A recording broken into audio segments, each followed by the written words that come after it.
Saint Martin বাংলাদেশের একমাত্র প্রবালী দ্বীপ নিয়ে আওয়ামী লীগ সরকার পতনের আগে শেখ হাসিনার বেশ কিছু বক্তব্যকে ঘিরে তোলপাড় হয়েছিল। তখন মনে হয়েছিল বিষয়গুলো নিছক ক্ষমতায় টিকে থাকার জন্য পশ্চিমাদের তিনি প্রযুক্তি করছেন।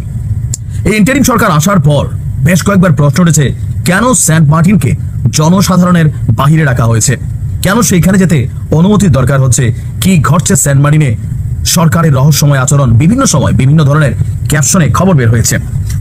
জনগণের মধ্যেও কৌতূহল তৈরি হয়েছে।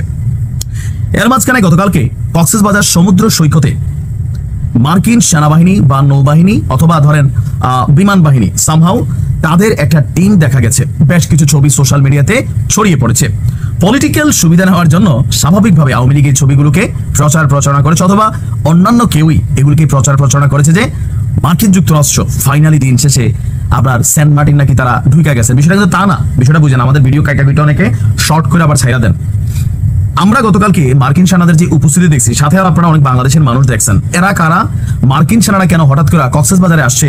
এটা কি কক্সবাজার নাকি এটা সেন্ট মার্টিনের দ্বীপের কোনো অংশ? এটা নিয়েও একটা ধোঁয়াশা আছে। আসুন দেখি প্রকৃত ঘটনা কি, কারণ গুজবকে নিধন করতে হবে। ঘটনার প্রেক্ষাপট হচ্ছে, আপনারা জানেন যে বাংলাদেশ এবং আমেরিকার মধ্যে সামরিক দিক থেকে একটা বিশাল সাপোর্টিং আমেরিকা আমাদের সবসময় করে। আমাদের র্যাবকে প্রশিক্ষণ বলেন, আমাদের সেনাবাহিনীকে প্রশিক্ষণ বলেন, বিভিন্ন ইস্যুতে সহযোগিতা বলেন, গিফট টিপ বলেন, বিভিন্ন সমরাস্ত্র সহযোগিতা বলেন, এটা আমেরিকা করে। এছাড়াও আমাদের দেশের ফায়ার সার্ভিস থেকে শুরু করে বিভিন্ন যারা বাহিনীগুলো আছেন তাদেরকে কিন্তু ট্রেন আপ করেন মার্কিন যুক্তরাষ্ট্রের বিভিন্ন বাহিনী। তেমনই কক্সবাজার সমুদ্র সৈকতে গতকালকে যে ছবি আপনারা দেখেছেন, এটা হচ্ছে ফায়ার সার্ভিস যে কর্মীরা আছে বাংলাদেশের, তাদেরকে প্রশিক্ষণ দিয়েছে যুক্তরাষ্ট্রের সেনা এবং বিমান বাহিনী।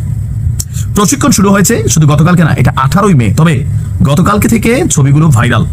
গতকালকে বেসিক্যালি এই 21শে মে বুধবার এই যে প্রশিক্ষণটা মার্কিন যুক্তরাষ্ট্র দিয়েছে, এটা শেষ হয়েছে। এই প্রশিক্ষণে অংশ নিয়েছে কক্সবাজারের 15 জন কর্মকর্তা এবং অগ্নি নির্বাপন কর্মী, যাদেরকে আমরা ফায়ার ফাইটার বলে থাকি। কক্সবাজার ফায়ার সার্ভিস এবং সিভিল ডিফেন্সের উপসহকারী পরিচালক তানহার ভাই বলছেন, বন্যা, জলোচ্ছ্বাস, ঘূর্ণিঝড় এইরকম ঘটনাগুলোতে যেহেতু আমাদের এই অঞ্চলটাতে বেশি হয়, যারা সাধারণ মানুষ আটকে পড়েন, ভিকটিম থাকেন, তাদের উদ্ধারে ফায়ার সার্ভিসের 4 দিন ব্যাপী প্রশিক্ষণ সম্পন্ন হয়েছে। কক্সবাজার সমুদ্র সৈকতের প্যারাসেলিং পয়েন্টে এই প্রশিক্ষণ কার্যক্রম সম্পন্ন হয়।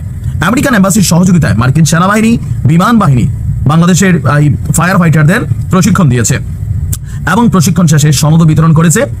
বন্যা, ঘূর্ণিঝড়ের কবলে আটকে থাকা ব্যক্তিদের উদ্ধার, পানিতে ভেসে যাওয়া থেকে উদ্ধার সহ নানান বিষয়ে আপনার এই ফায়ার সার্ভিসের সদস্যরা সহযোগিতা করেছেন।